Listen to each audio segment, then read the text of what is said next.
아멘. 함께 보실 하나님 말씀은요, 디모데전서 3장 1절에서 13절까지의 말씀을 보도록 하겠습니다.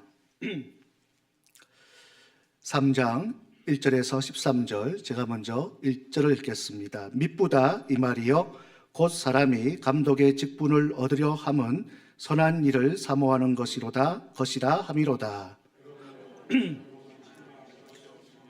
한 아내의 남편이 되며 절제하며 신중하며 단정하며 나그네를 대접하며 가르치기를 잘하며 술을 즐기지 아니하며 구타하지 아니하며 오직 관용하며 다투지 아니하며 돈을 사랑하지 아니하며 공손함으로 복종하게 하는 자라야 할지며 사람이 자기 집을 다스릴 줄 알지 못하면 어찌 하나님의 교회를 돌보리요. 교한 자도 말지니 교만하여져서 마귀를 정죄하는 그 정죄에 빠질까 함이요 또한 외인에게서도 선한 증거를 얻은 자라야 할지니 비방과 마귀의 올무에 빠질까 염려하라. 하지 아니하고 술에 임박히지 아니하고 더러운 일을 탐하지 아니하고 깨끗한 양심의 믿음의 비밀을 가진 자라야 할지니 이 사람들을 먼저 시험하여 보고 그 후에 책망할 것이 없으면 집사의 직분을 맡게 할 것이요 여자들도 이와 같이 정숙하고 모함하지 아니하며 절제하며 모든 일에 충성된 자라야 할지니라. 집사들은 한 아내의 남편이 되어 자녀와 자기 집을 잘 다스리는 자일지니 함께요 직사의 직분을 잡히던 자들은 아름다운 지위와 그리스도 예수 안에 있는 믿음의 큰 담력을 얻느니라. 아멘, 아멘. 그렇습니다. 오늘은 우리가 직분자 선출을 위한 이 임시 공동의회가 있는 그런 주일로서 우리 교회로서는 굉장히 중요한 그런 날입니다. 주님의 몸된 교회를 위해서 헌신할 이 일꾼들을 세우는 이 일은요, 어찌 보면 교회로 봐서는 가장 큰 축복입니다. 가장 큰 축복입니다. 가장 아름다운 일이라고 할 수 있겠죠.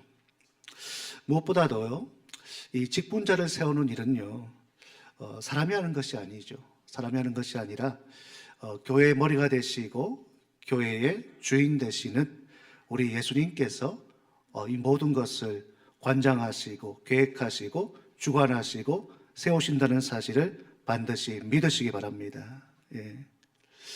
예수님이 보시고 우리 교회에 가장 필요하고 적절한 일꾼들 예수님이 세우시는 겁니다. 그렇기 때문에 오랫동안 우리가 기도하면서 이제 투표를 할 텐데요. 이 투표한 결과, 즉 선출되신 분들이나 반대로 안타깝게 선출되지 못한 분들도요. 이것은 사람이 어떻게 한 것이 아니라 이 모든 것이 하나님의 뜻이라는 사실을 분명히 여기시고 그 결과에 순종하실 때에 오늘 이 모든 과정이 정말로 은혜롭게 정말 기쁨 가운데 또 그리고 참 사랑 가운데 우리가 모든 것을 마치게 될 줄로 믿습니다. 여러분, 교회가 어떤 곳입니까? 교회가 어떤 것입니까? 우리 제자들 때 배웠죠. 예수 그리스도를 구주로 믿는 이 사람들이 모인 이 장소가, 이 공동체가 바로 교회입니다. 그러겠죠. 예수를 모르는 사람들이 여기 올 필요가 없겠죠. 오직 예수를 그리스도로 믿는, 영접하는, 입술로 고백하는 그러한 성도들이 모여있는 이 장소, 이 공동체가 바로 이 교회입니다. 근데 교회에 모인 이 성도들, 이 교인다는 것입니다. 다 다르다는 것입니다.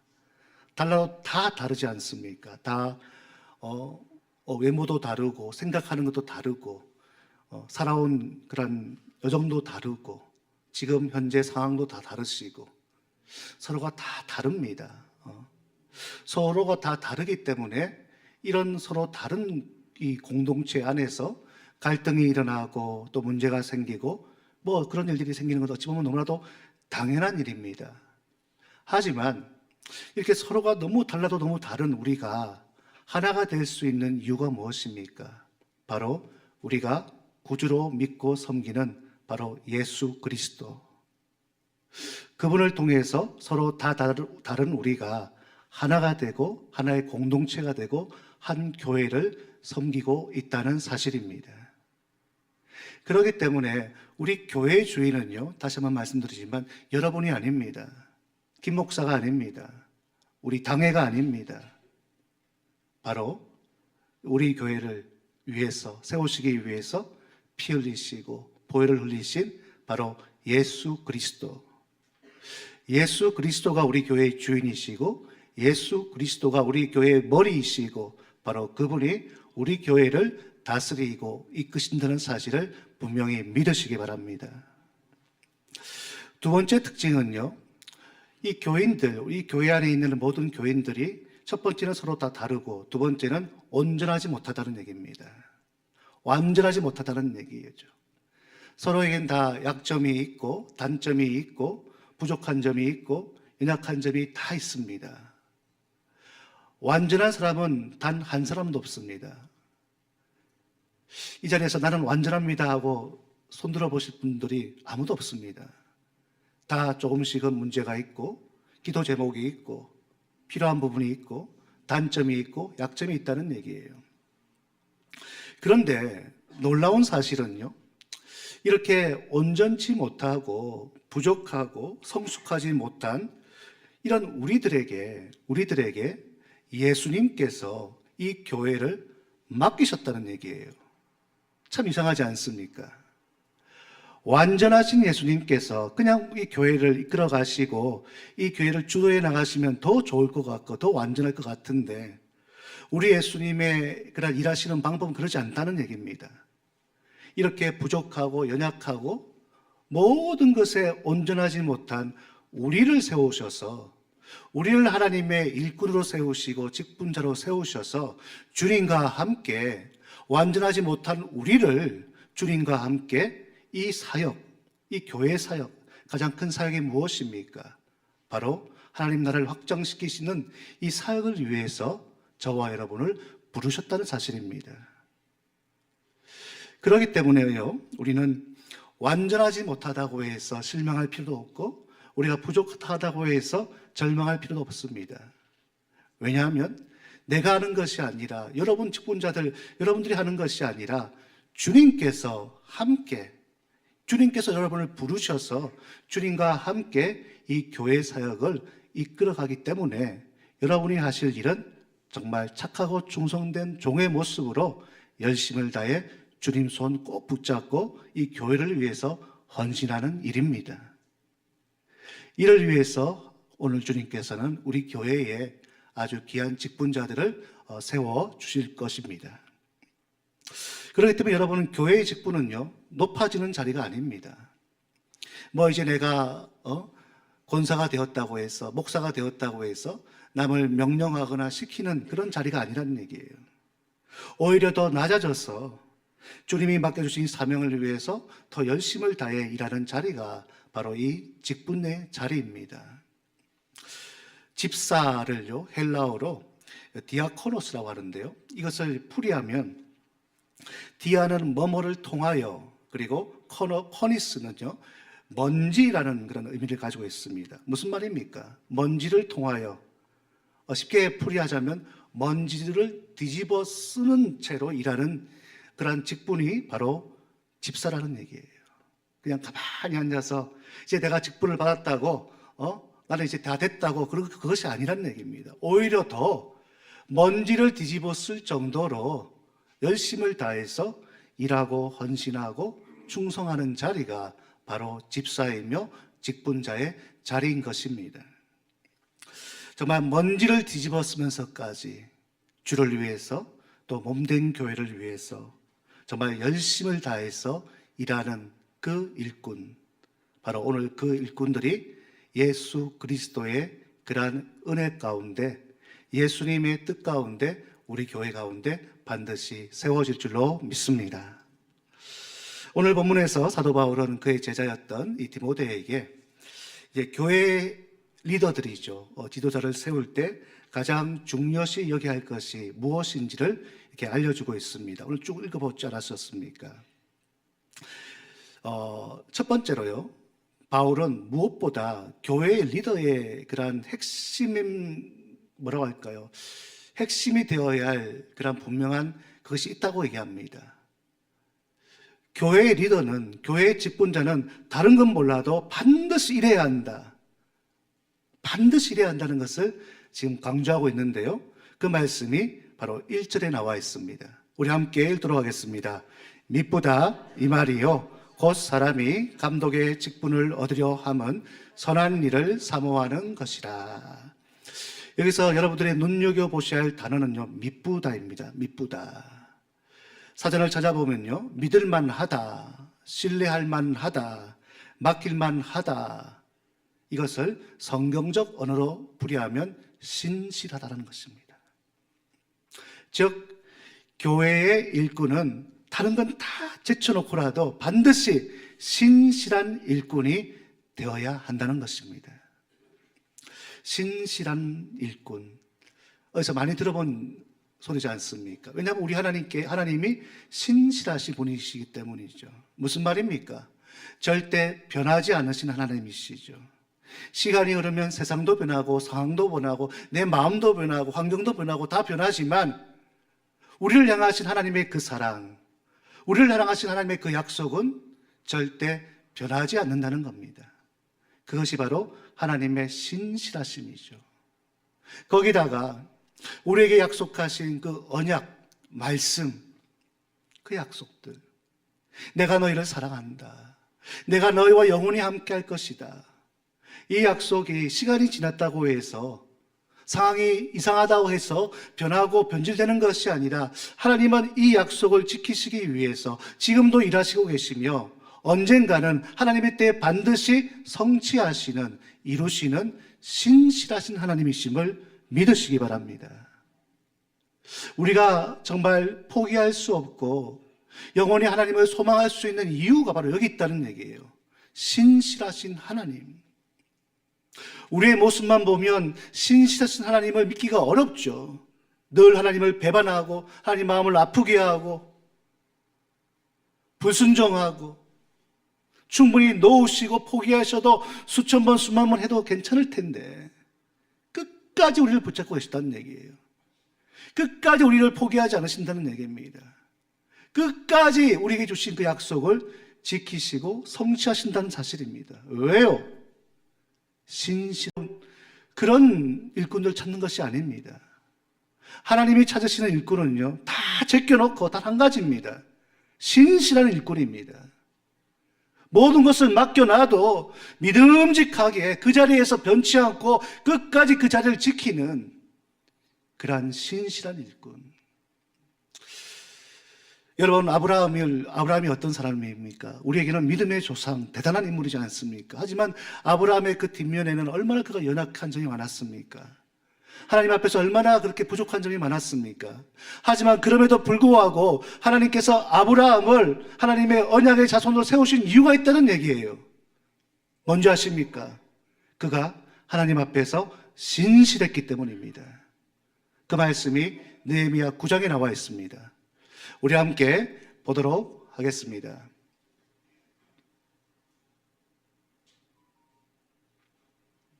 읽도록 하겠습니다. 시작. 주께서 전에 아브라함을 택하시고 갈대아 우르에서 인도하여 내시고 아브라함이라는 이름을 주시고 그의 마음이 주 앞에서 신실함을 보시고 그와 더불어 언약을 맺었다는 얘기입니다. 뭘 보셨다고요? 그의 신실함입니다. 변치 않는 마음. 하나님을 향해서 변치 않는다는 얘기예요.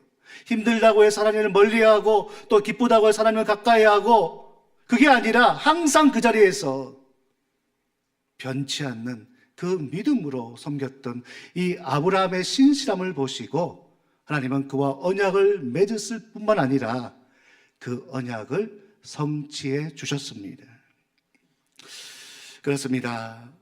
우리 교회는요, 지금 뭐 아무 문제가 없죠. 감사한 문제가 없습니다. 하지만 앞으로 어떤 일이 생길지 우리는 알 수 없습니다. 어떤 또 큰 풍랑이 닥칠지, 어떤 큰 어려움이 있을지 우리는 전혀 알 수 없습니다. 하지만 분명한 사실은요, 어떤 일을 만난다 할지라도, 어떤 시험과 어떤 상황이 변화된다 할지라도 우리는 하나님 앞에서 늘 신실한 믿음으로 우리가 교회를 지키고 또 하나님을 섬길 때에 하나님은요, 우리의 신실한 믿음을 보시고 우리에게 허락하신 그 언약, 그 약속을 반드시 성취해 주실 줄로 믿습니다. 그렇다면요, 오늘 사도 바울이 얘기했던 신실한 일꾼은 어떤 일꾼들일까요?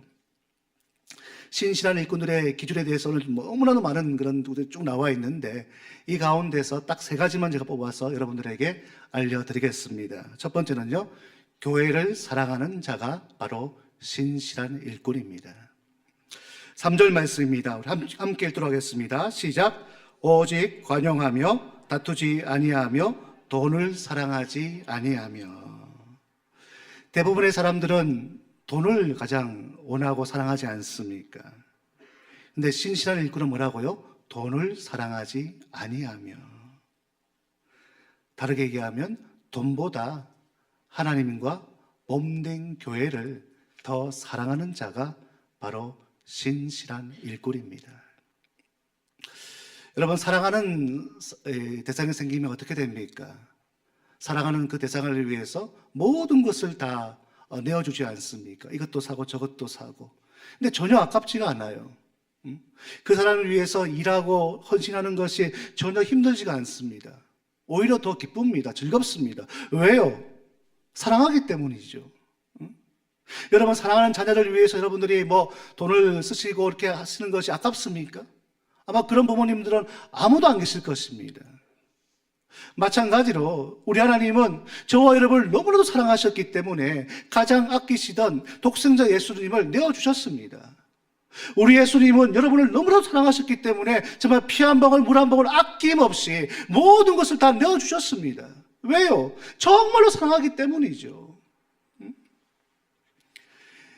이러한 사랑을 받은 우리들, 아낌없는 사랑을 받은 우리의 역할이 뭐냐 이거죠.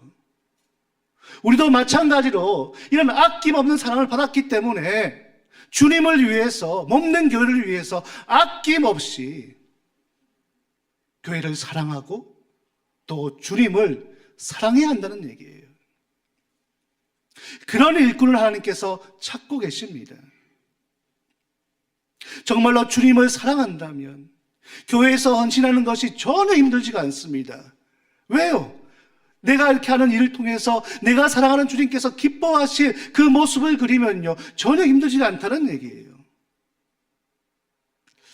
제가 이번 이 직분자를 위해서 기도하는 가운데, 금식하는 가운데 하나님이 제게 이 마음을 주셨어요. 하나님, 정말 교회를 사랑하며 정말 하나님을 진정으로 사랑하는 그런 일꾼들을 우리 교회에 보내주시옵소서. 그런 자들이 차고 넘쳐날 때예요. 우리 교회는요, 무서운 것이 없습니다. 어제 우리가 저녁에 우리 최장로님 댁에서 선교위원회 우리 다 모였어요. 모여가지고 이제 올해 이 선교를 위해서 우리가 정말 어마어마한 그런 계획을 지금 어제 딱 짰습니다. 근데 제가 어제 그 자리에 있었는데요, 제가 얼마나 마음이 기뻤는지 모릅니다. 야, 선교를 위해서, 교회를 위해서 집사님들이, 남자 집사님들이 제가 배추를 담그겠습니다. 배추를 절이겠습니다. 야, 얼마나 감사한지 모릅니다. 여러분, 교회를 사랑할 때에 선교가 이루어지는 것이고요, 교회를 사랑할 때에 다음 세대가 하나님의 뜻 가운데 멋지게 세워지는 것입니다. 아무쪼록 오늘 우리 교회를 진정으로 사랑하는 신실한 일꾼들이 예수님의 뜻 가운데 세워지게 되기를 주님의 이름으로 간절히 소망합니다. 두 번째는요, 외인에게 인정받는 자가 또 바로 신실한 일꾼입니다. 7절 말씀 보면요, 제가 읽겠습니다. 또한 외인에게서도 선한 증거를 얻은 자라야 할지니 비방과 마귀의 올무에 빠질까 염려하라. 여기서 외인은요, 바로 세상 사람들입니다. 무슨 말입니까? 신실한 일꾼은 교회에서만 인정받아서는 안 된다는 얘기입니다. 교회에 나가서도 똑같이 인정받고 선한 영향력을 끼쳐야 한다는 얘기입니다. 선한 증거라고 나와 있습니다, 여러분. 무슨 말입니까? 여러분을 통해서 세상에 나갔을 때 여러분을 통해서 예수 그리스도가 증거가 되어야 되고 여러분을 통해서 복음이 증거가 되어야 된다는 얘기예요. 그런 자가 신실한 일꾼입니다. 그렇지 않습니까? 얼마나 이런 아름다운 모습이겠습니까? 여러분의 그런 삶 가운데 그 아름다운 삶을 통해서 여러분 주위의 사람들이 내가 정말 저분이 믿는 예수님을 내가 믿어보고 싶다. 저분이 다니는 내가 저 든든한 게 한번 다니고 싶다. 그것이 바로 선한 증거입니다. 근데 이것이 거꾸로 돼버리면 얼마나 무서운 얘기가 돼버리겠습니까? 저 인간이 믿는 예수는 내가 목에 칼이 들어와도 나는 믿지 않을 것이다. 저 사람이 다니는 저 교회는 내가 꿈도 안 꿀 것이다. 무슨 말입니까, 여러분? 우리 교회에서는, 교회 안에서는 서로 잘 모릅니다. 서로가 다 특별한 게 있습니까? 다 선해 보이고, 거룩해 보이고. 근데 이 교회 안에서의 모습이 교회 안에서만 끝나면 안 된다는 얘기예요. 교회에 나가서도 여러분들이 똑같이 선한 증거를 드러내셔야 한다는 얘기입니다. 그러한 일꾼들이 바로 신실한 일꾼이고요. 그러한 일꾼들이 정말 하나님께도 감동을 드리고 세상에도 감동을 드리는 그러한 신실한 일꾼이라는 것입니다. 아무쪼록 교회 안에서만 그렇게 인정받는 그러한 일꾼이 아니라 교회 밖에서도 진정한 그러한 선한 영향력을 끼치면서 인정받고 칭찬받는 그러한 일꾼들이 세워지게 되기를 간절히 소망합니다. 끝으로 믿음의 비밀을 아는 자가 바로 신실한 일꾼입니다. 9절 말씀이 나와 있는데요. 깨끗한 양심에 믿음의 비밀을 가진 자라야 할지니. 지금 사도 바울은 믿음의 비밀을 가진 자, 이 비밀을 아는 자를 집사로 세우라고 이렇게 명하고 있습니다. 여기서 얘기하는 믿음의 비밀은 다른 게 아닙니다. 바로 예수 그리스도의 복음입니다. 이 복음을 아는 자, 알아야지 믿지 않겠습니까? 이 복음을 제대로 알고 제대로 영접하고 제대로 믿는 자가 교회의 일꾼이 되어야 한다는 거예요. 즉 믿음의 기초가 든든한 자가 신실한 일꾼이며 교회의 일꾼이 되어야 한다는 사실입니다. 복음의 비밀이 무엇입니까? 믿음의 비밀이 무엇입니까? 예수님이 우리를 구원하시기 위해서 우리 죄를 대신 지시고 십자가에 달려 죽으심으로 우리가 구원받았고 또 3일 만에 부활하신 그 예수님을 믿는 그 믿음으로 우리가 영생을 얻게 된다는 그것이 바로 복음의 비밀이며 믿음의 비밀입니다. 이것을 제대로 알고 깨닫고 이르며 입술로 고백하는 자, 그러한 믿음을 가진 자가 신실한 일꾼이며 그런 자들이 교회의 일꾼으로 세워져야 한다는 것입니다. 이번 제자훈련을 통해서 우리가 지금 그 비밀을 하나하나씩 이렇게 벗겨가고 있지 않습니까? 예수님이 누구십니까? 예수님 대체 무엇을 하셨습니까? 부활이 무엇입니까? 믿음은 어떻게 확신하는 것입니까? 오늘 말씀이 뭡니까? 구원의 확신 어떻게 우리가 받아들이는 것입니까? 정말 기초부터 하나씩 알아가는 거예요. 이를 통해서 우리 가운데 이 믿음의 비밀, 복음의 비밀이 이제는 완전히 내 것으로 가지게 될 때 그것이 바로 진정한 믿음이라는 얘기입니다. 그러한 믿음을 가진 자들이 신실한 일꾼이며 교회의 직분자로 세워져야 한다는 얘기입니다. 안타까운 것은 아직도 이 믿음의 비밀을 알지 못한 채 신앙생활을 하시고, 심지어는 이 비밀을 알지 못한 채 직분을 받으신 분들이 계십니다, 여러분. 근데 그건 죄가 아닙니다. 잘못이 아닙니다. 이제 배워서 알아가면 아무 문제가 없습니다. 문제는요, 이것을 모른 채, 이 믿음의 비밀, 복음의 비밀, 이 십자가의 은혜를 모른 채로 계속 살아가는 것은 정말로 큰 문제라는 사실입니다. 이처럼 믿음의 비밀, 이 복음의 비밀, 그 은혜를 아는 자가 신실한 일꾼이며, 이러한 일꾼들이 세워져야 한다는 사실입니다. 무엇보다도요, 이러한 비밀을, 이 믿음의 비밀을 아는 자, 붙잡는 자는요, 절대 흔들리지 않습니다. 왜냐하면 복음의 사람은 십자가의 은혜를 제대로 알기 때문에 어떤 시험이 와도 절대 흔들리지 않는다는 것입니다. 아무쪼록 우리 교회는요, 정말 기초가 튼튼한 믿음의 비밀을, 복음의 비밀을 완전히 내 것으로 가지고 있는 그러한 신실한 일꾼들이 세워지기를 주님의 이름으로 간절히 소망합니다. 말씀을 정리하겠습니다. 하나님은, 저는 반드시 기대가 됩니다. 오늘 이 시간 하나님께서 우리 교회에 신실한 일꾼들을 세워주실 겁니다. 교회를 사랑하는 자, 세상에 나가서도 인정받는 자, 그리고 믿음이 든든한 그런 믿음의 비밀, 복음의 비밀을 아는 그러한 일꾼들, 그러한 신실한 일꾼들이 오늘 이곳에서 세워져서 정말 주의 영광을 위해서, 주를 위해서 앞으로 전진해 나가는 그러한 우리 교회에 그러한 신실한 일꾼들이 되기를 예수님의 이름으로 간절히 축원합니다. 기도하시겠습니다. 하나님 아버지, 감사합니다. 정말 신실한 일꾼들, 우리가 하나님처럼 늘 변치 않으시고 항상 그 자리에서 우리를 지키시고 보호하시는 이러한 일꾼들을 우리 교회에 보내주시옵소서. 정말 교회를 사랑하고 하나님을 진정으로 사랑하는 일꾼들입니다. 정말 믿음의 비밀을 정말 내 것으로 아는 그러한 일꾼들입니다. 무엇보다도 정말 세상에서도 인정받는 그러한 일꾼들입니다. 정말 그러한 일꾼들을 주님께서 뽑아서 우리 교회에 그러한 신실한 일꾼들로 세워주셔서 이를 통해서 주를 위한 그 많은 사역에 정말 전진해 나갈 수 있도록 인도하여 주시옵소서.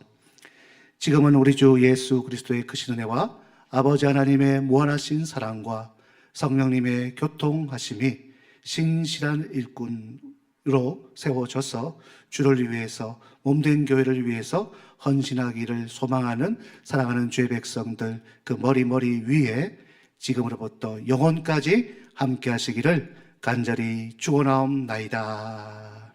아멘.